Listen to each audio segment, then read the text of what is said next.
Саламатсыздар ма, құрметті оқушылар? Бүгін біз алгебра 7-ші сынып 631-ші есепті шығарамыз. Бұл жерде ортақ бөлім x плюс a болады. Соны x плюс a ортақ бөлім береміз. x плюс a-ны өз-өзіне бөлсек, мұнда 1 қалады, өз-өзіне бөлсек тағы да 1 қалады. Сонда a плюс b болады. Плюс, мына жер плюс болғандықтан өзі жазыла береді. a минус b деп, мына плюс b мен минус b жойылады. Ал мұнда a мен a қосылып 2a болады.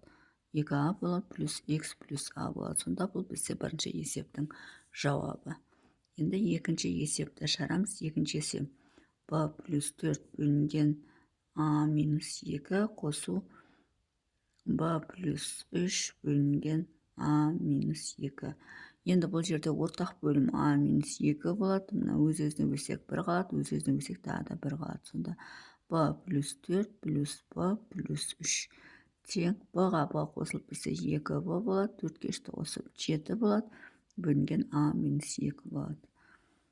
Үшінші есеп. Үшінші есепте бір азайту x бөлінген m минус n минус 1 азайту 3x бөлінген m минус n. Енді ортақ бөлім m минус n болады. Мұнда 1 түсет, мұнда 1 түсет. Сонда 1 минус x болады. Мына алды минус болғандықтан мына жақшаға алып жазамыз. Себебі мына минус, мына жерде барлық таңбаны өзгертеді. Сондықтан жақшаға аламыз. 1 минус x минус 1 болады. Мына минус пен минус плюс 3x болады.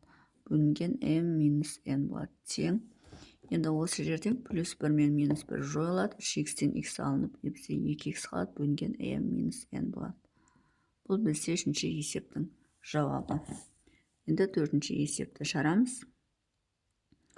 3a плюс 1 бөлінген a плюс b қосу минус болады. Мына жер минус 2a плюс 3 бөлінген a плюс b. Енді a плюс b.